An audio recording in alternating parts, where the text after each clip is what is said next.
herzlich willkommen. Mein Name ist Tanja. Ich habe die große Freude und Ehre, einen ganz besonderen Gast heute vorstellen und interviewen zu dürfen, Claus Sendlinger. Ihr kennt ihn wahrscheinlich alle. Er ist Gründer von Designhotels, hat Slowness gegründet in Berlin. Ich würde sagen, Jobs, Titel, Erfahrungen, die gehen wir gleich alle durch. Ich freue mich, den wahrscheinlich beliebtesten, imposantesten Gastgeber begrüßen zu dürfen. Claus, möchtest du einmal hochkommen?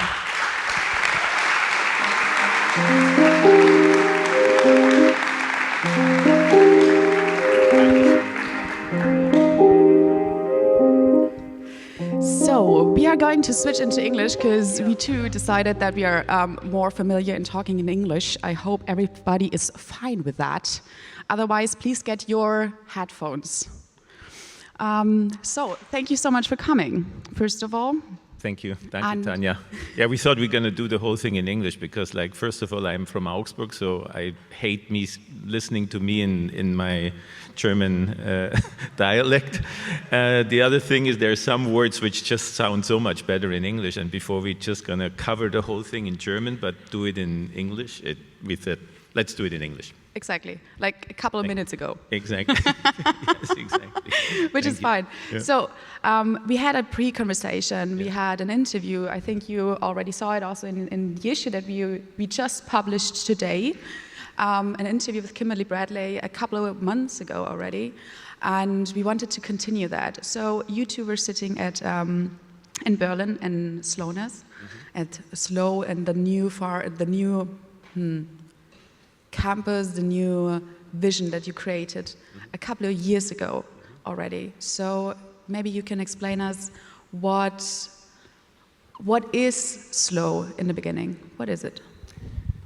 Yeah, I liked your question, which you were addressing to me, that how to describe slowness. I said it's a movement. Yeah, it's not the name of our company. Yeah, we decided to. Funny enough, there was. The website slowness.com was available, imagine. And this is only 4 years ago. So we were looking for it and said, okay, you know what, it describes maybe not exactly our juristic setup, or it's not a company name, but it's definitely a definition of a movement. Yeah. We were wondering if you're also arriving slow. So is also your way of commuting also related to that, or where's the name coming from? Yeah, this goes a little bit back. I think the first time, so this was in my design hotels time, and maybe we get to this a little bit later, because like when I started this, it was at the end of the 80s, and it was a very similar situation than it was today. There was dramatical change in society. Yeah? Mm-hmm. And I love reading kind of like youth culture, consumer trends, connecting the dots, analyzing future needs. But in this particular time of my life, I went through some personal dramas, took a sabbatical, went to Mexico, started in Tulum, but was supposed to be there for like 3 months, and actually got stuck there for 6 years. And I was a very ambitious CEO running this global company, living, defining success by traditional definitions of success, until sometimes, many of my friends, they either had it because of a personal loss, because of a disease, a health problem, or whatever. Unfortunately, to most of us in the Western society, these things need to happen to really question what you're doing. Yeah. So this happened to me, and this is when I ended up in Mexico, and that was Tulum before it was Tulum what it is today. Mm-hmm. And it was a place for lots of kind of like spirits and spiritual, ambitious people. It was this also when the Mayas lived there, so it has this kind of like energy that it attracts people for that journeys. Mm-hmm. And this is where my relationship with slow kind of like started. Yeah. So also the process of starting for 3 months or just staying there for 3 months, but then ending up 6 years, which is also like a way of like, okay, I will take it slow. I will take the time to focus on what I really want to do. And the next thing that you did is starting with slow. So we started there. How was it for you to? What's the vision behind slow? Let's start. Maybe we go there. So.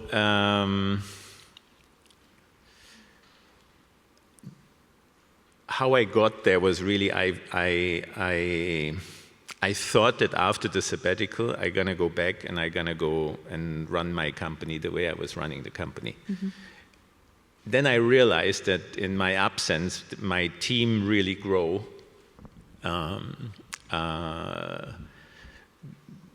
I didn't have to micromanage anything. I started to give more trust. Mm-hmm. Just because of my physical distance, and it was really that I was completely 6 months out of the business. And 6 months is a long time in our, I mean now even longer than it was 14 years ago.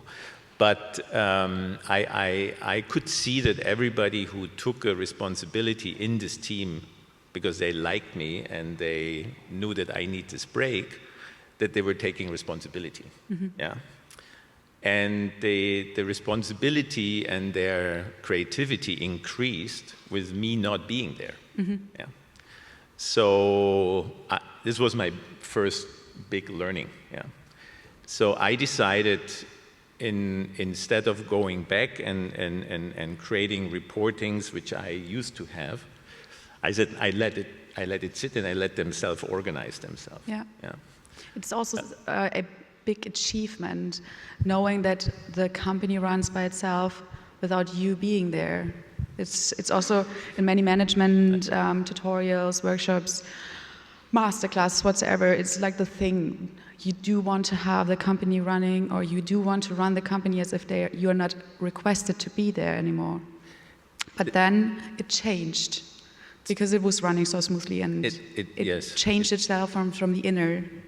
Yeah, so every team player just was able to fulfill his role better mm-hmm. in the team, and because it was very, flat, mm-hmm. because it was me and the CFO and my assistant, but the other guys, they were kind of like all working hand in hand, and they just kept working hand in hand. It was only the CFO who had the second kind of like signature because he had the power of attorney.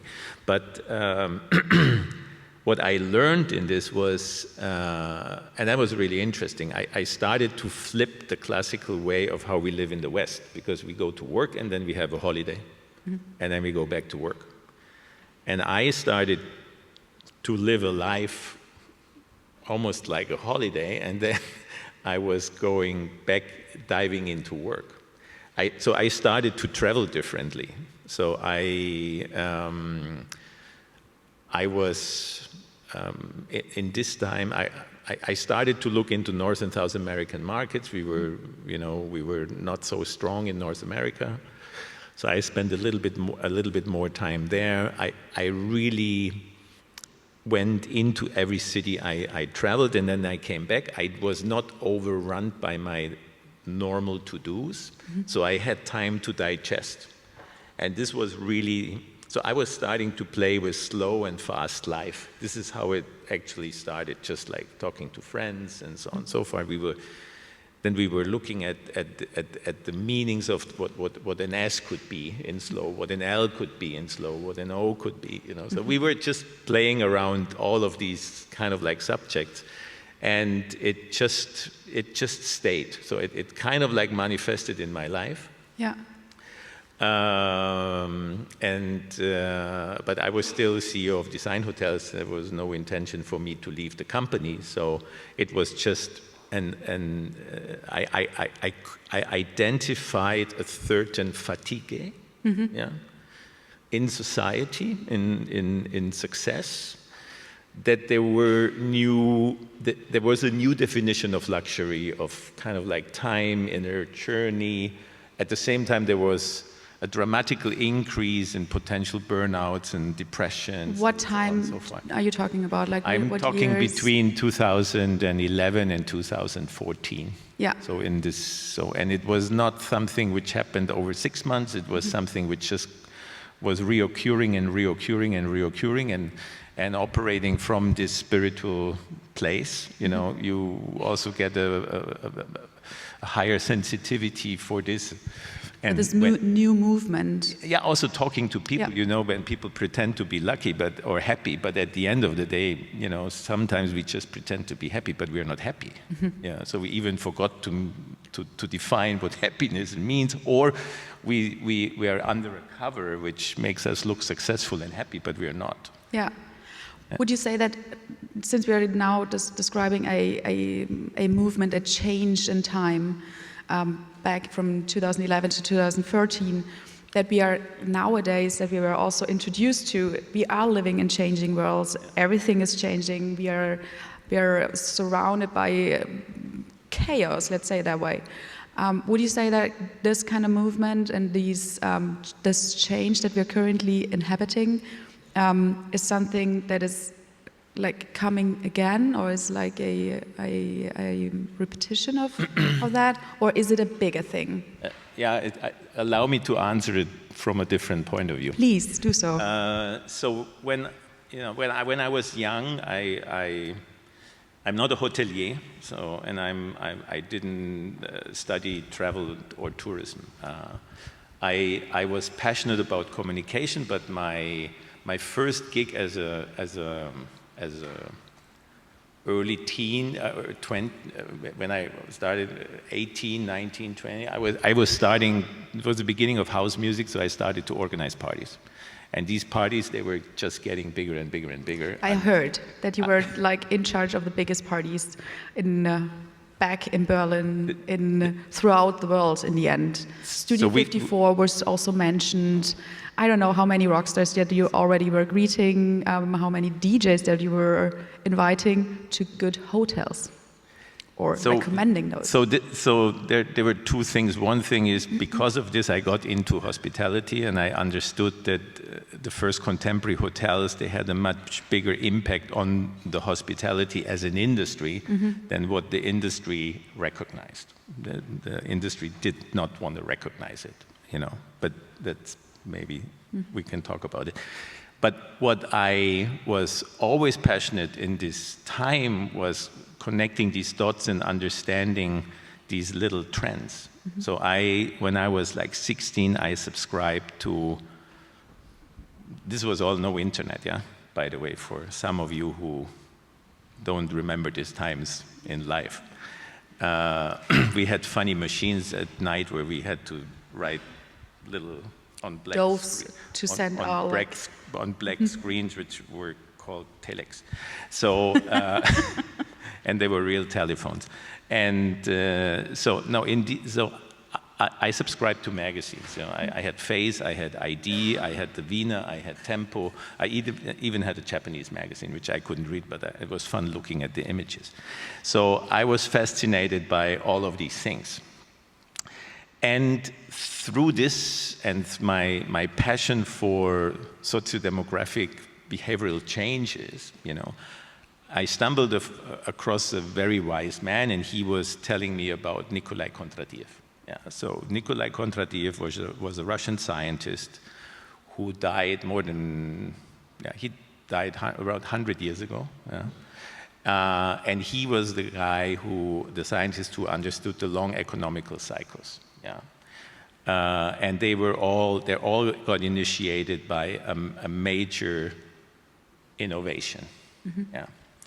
So Kondratiev was already predicting the information age before anybody ever invented a computer. Yeah. And and he was describing what's going to happen after the innovation age. Yeah.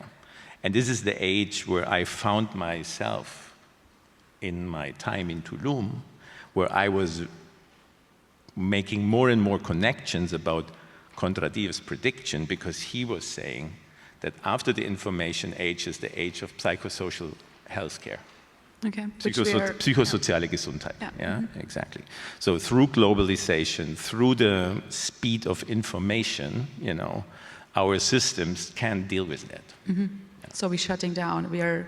So the result is depression and so on. So everything what we know. So I think how you opened this conference was very, both of you, was very articulate and was really on the point. Yeah, there were all top important things in it. Yeah, but this is the movement, which we are in now, and of course, we all have a choice. But, I adore Steve Jobs, but what he should have done, he did it with his kids, but he didn't do it with us as consumers. He should have told everybody how to use the iPhone. Yeah.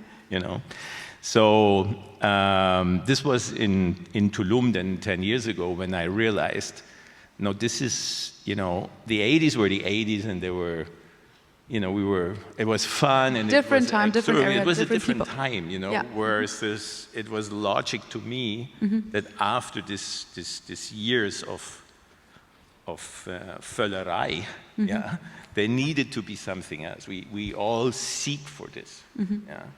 So, and when you have these one-to-one conversations with your families, with your friends, then you will see a lot of nodding heads, because it meets all of us every single day. Yeah. And that's why we said, so what we're going to do is, I didn't want to change industry. Yeah. So well, you also can't in a certain way.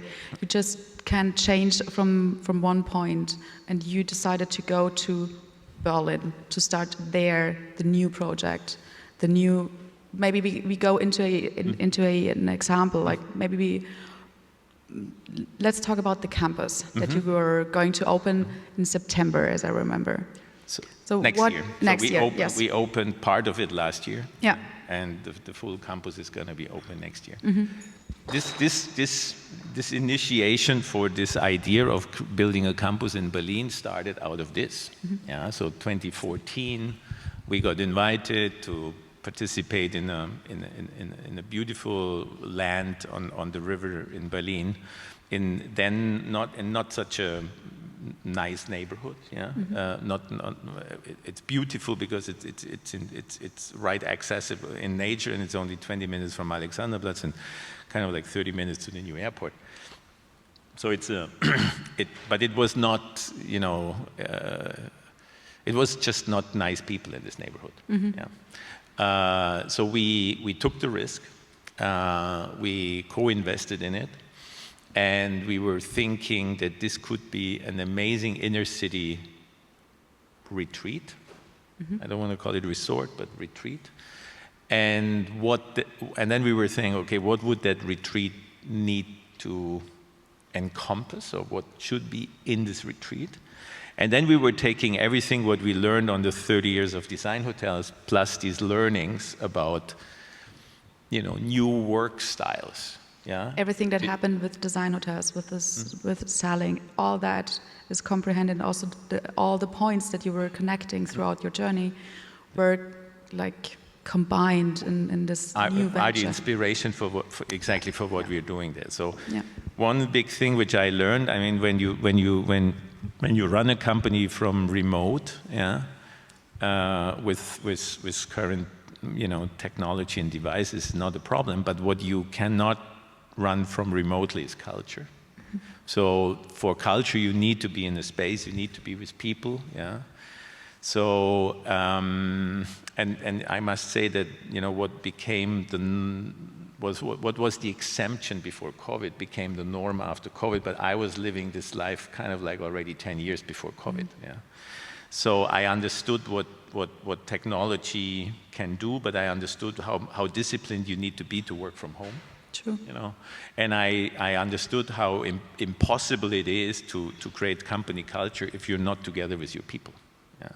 So, and all of these things which we packaged, and we said, for all of these things, and not only for us as an organization, but for our future idea for the industry, as well as all potential other industries, and how could this come together in a new form. The new hospitality path. In a new exactly. Yeah. So, and because I was always, when we did the sale to Starwood, and then Starwood got taken over by Marriott, I was 5 years accompanying this journey. So, from having a single strategic shareholder on a public listed company to getting into an American multinational business, and then being absorbed by the largest hotel company in the world, I had some learnings, you can trust me. So we said, what could hospitality do good to the world if it's not run by an Excel sheet? Yeah.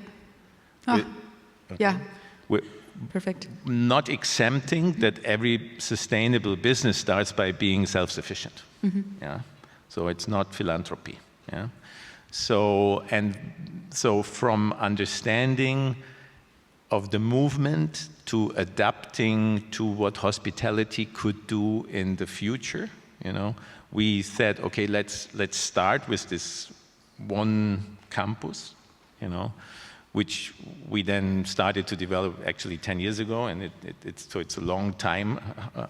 And you can also see it like on these slides exactly. behind us. What you see on the images are just images from the construction, as well as one building which is already open, and we launched it very successfully last year in September.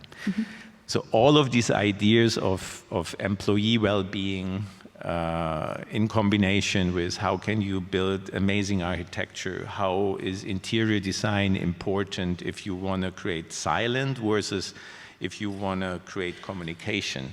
So we have 14,000 square meters. There are multiple areas, and there are hotel rooms. There are working lofts. There are offices. There is a longevity center. There's mindfulness space and a movement studio, a gymnasium, because we thought, how amazing would it be if there would be a place where I go to work, but this is where I can do all of the other things at the same time. Where living is possible. And on top of that, that's the last chapter in this project, that there will be also serviced apartments. Yeah. I do have a couple more questions, even more because I see a blinking starting here. I think our time is running up, and it's like very intense. So I just want to remind you also to have the opportunity to ask some questions. So if you do have a question, please remember it now or start thinking about it now until we are going to go to our close-up. We were in our prior conversations that we had, and I enjoyed a lot, is we also talked about how it is if you're failing, if you're frustrated,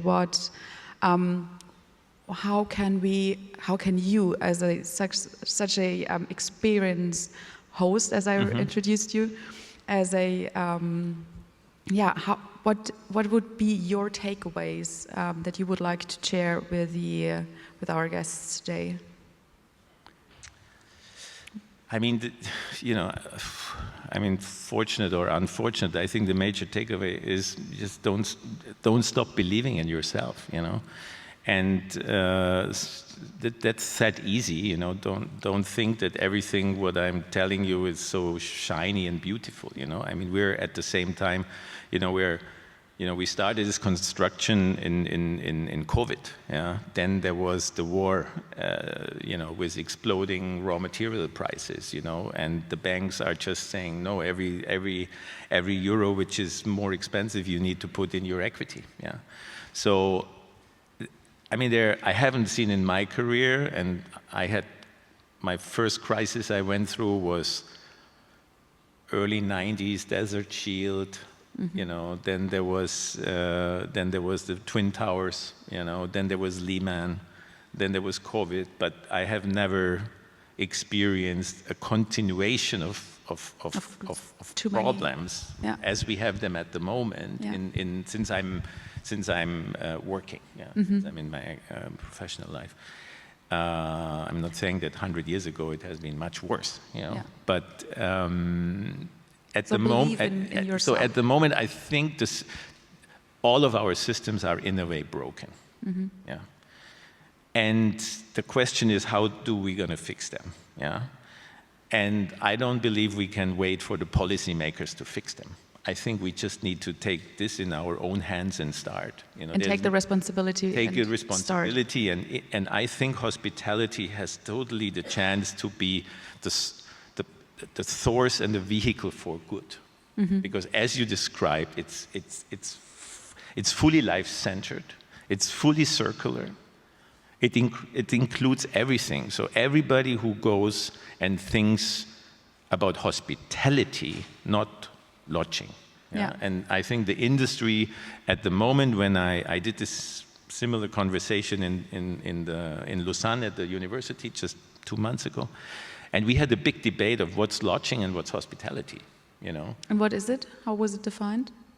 So now there came lots of these master students who are working on their master theses, and I have these conversations with them, and there is a conversation which works in commercial terms where everything is hospitality, yeah. But in a philosophical way, I think it doesn't work, because in a philosophical way, it's just taking care of people. It's not renting a room. Yeah. And taking care of people is much more than, you know, serving good food and wine and selling a room. So, but what I see is coming back to slowness as a movement, and I think that this is your second meeting here, and there's already almost 200 people. So, and everywhere where I come, I hear the same things. So there is enough people who have this idea that they can change, yeah? That change can happen in the small. You know, you start to grow your own food, you bring it to the table, you have, you know, you have 10 rooms in an agriturismo, you know, you can already have a huge impact, you know. And this is ultimately what we want to do. So we want to build not only one campus, there will be maybe another and another, where we're starting a school for life-centered hospitality. This is not in curriculum, but this is a school based on innovation and inspiration and peer-to-peer exchange, because without the peer-to-peer, it's, you know, you do this by yourself, it's very hard. And this is also what we were also summarizing prior.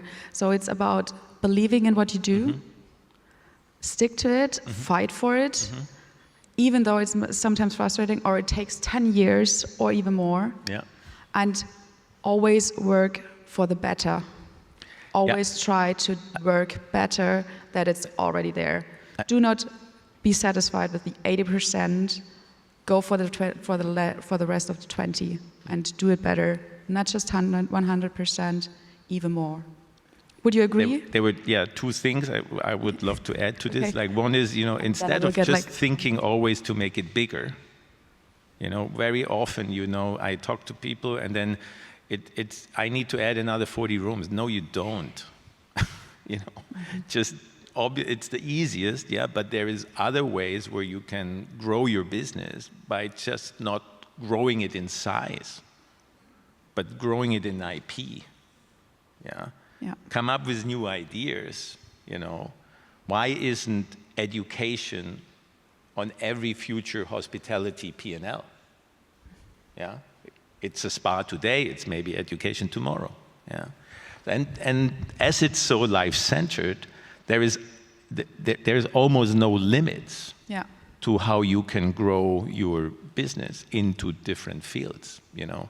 And for this, the exchange, I think, is important. And to your 100%, we were saying, you know, I mean, you only win the Paris Open if you're going to 100%. If you're satisfied with 80, you're not even getting there, maybe to the quarterfinals. Exactly.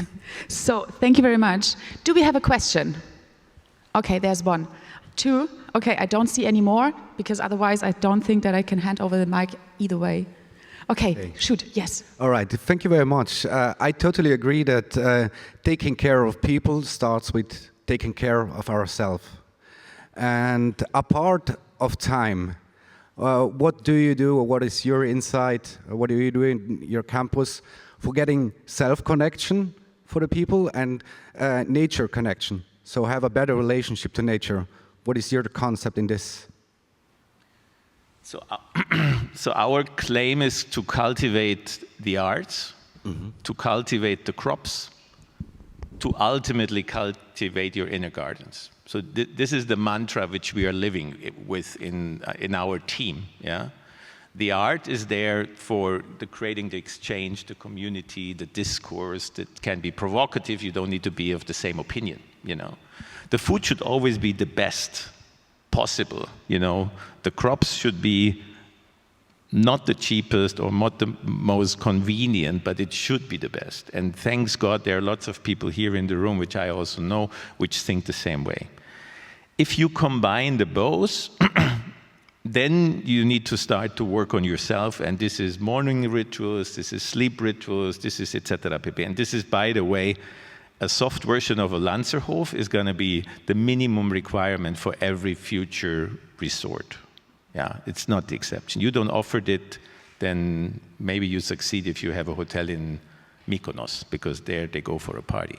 But but the important thing is, you know, you find and in our school this is a central element, that we will exchange every participant with him or herself, yeah, to come into an inner pace. If you're in peace with yourself, you're a much better leader. And you say a participant is the guest, or is it the staff? This is particular for the school, which is a school for hospitality professionals and architects and designers and landscape artists. But wouldn't you also agree that the vision that you were just describing, the mission that you have, is also lived by every person? Yes, exactly. Yeah, it needs to be lived by everyone. So would that answer your question?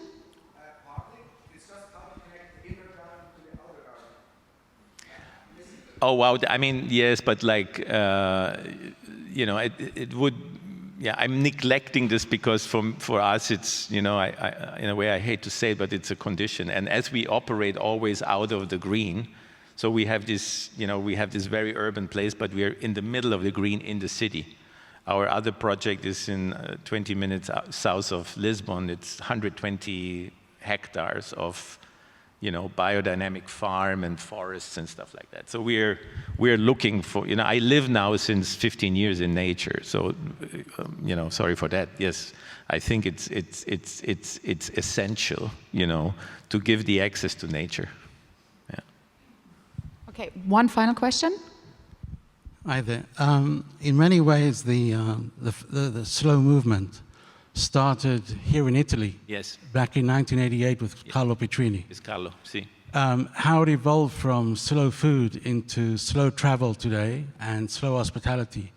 So what you did with your little boutique accommodations in Tulum and La Granja and Ibiza, wouldn't you say, and what you're doing today in Berlin, wouldn't you say that represents the next evolution of what you would call slow hospitality? Yeah. I mean, it's great that you mentioned that, and thanks to Carlo that he gave it a name, you know. And it reminds me a little bit, and you know, in our very first, I mean, Slow is now the company we founded in 2015, so it's already 9 years. But when we started this in the beginning, now Slow is, you see Slow here, Slow there, Slow. There's much more of slowness around already. But then we were I was putting Carlo next to Steve Jobs. You know, because when Steve got back to Apple and he designed the iMac with Johnny Ive, it was a little bit when Carlo, you know, stopped the McDonald's. So, you know, I was saying, look what happened with design and Apple in the early 90s, and now think what's going to happen with Slow if you just look into the magazine world, how many magazines are dealing with this subject, yeah? So Slow is just is going to be an essential part of you know, interior design, of architecture, of food, of fashion, and so on and so forth. Yeah. And isn't that the movement? Sorry, that's Isn't a movement. all of that part of the slow movement? Yes. Yeah. Do we have time for a final question? Okay. I do have here one. And do we have time? Well, okay, it's not red anymore, so I guess yes. Please. Yeah, it's going to be a very quick question. Super interesting, but you're talking a lot about it's a movement, but it's only going to happen if we are going to activate people. So you're talking about caring or care about people. So we have an issue with that in the hospitality industry especially, right? We have a big issue in finding people, attracting people. So I guess that's the first job we have to do in order to drive this movement forward. So how do we make the hospitality industry, again, a sexy industry to be part of? Hit it right there. You couldn't have that question at a better moment, because like you were referring to it, you know, and you were referring to it as well, Thomas, you know. And Tanya asked me this 2 months ago, and I told her we were maybe the first hotel company who were starting online with a website without having a room to sell. Yeah. So we started the website Slowness, and we were not even talking about hotels. We were just sharing what really was true to our heart. Yeah. We were talking about utopian ideas. We were talking about how to regenerate soil. We were talking about farming principles. We were talking about all Rudolf Steiner, you know. Today we get 5 to 10 initiative, wie sagt man, Bewerbung? You know, Initiativbewerbung. And so we get, every week we get 5 to 10 people who are not even hospitality people. Because I think the great chance what we have, and this was a little bit why Lausanne, the university, invited me. This became one of the most successful most successful business universities in the world, and one of the 3 most successful in hospitality. 9 out of 10 students will not work in hospitality. Can you imagine? 5,000 students on the campus. 4,500 will work for Google, for BMW, for Telecom, for Zara, or for whatever. Because hospitality will be an essential part of every industry going forward, with the extent of the internet.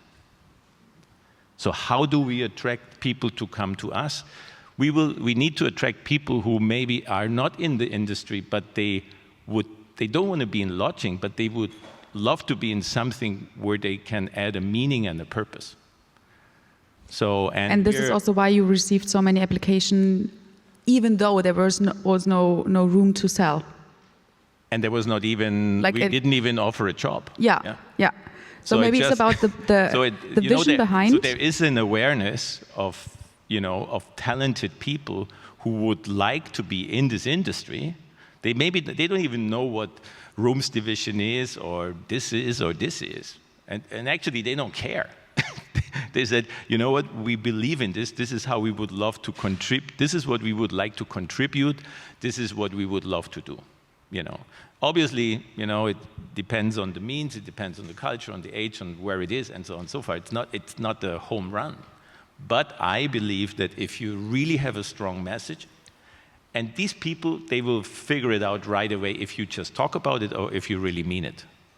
Because what we need to be aware of, everything what we will talk about today here will be in 6 months on every major branded hotel website. And the difference is, are you really going to do it? I think wow. It can't get any more inspiring. Thank you so much, Claus. Thank you so much, Tanya.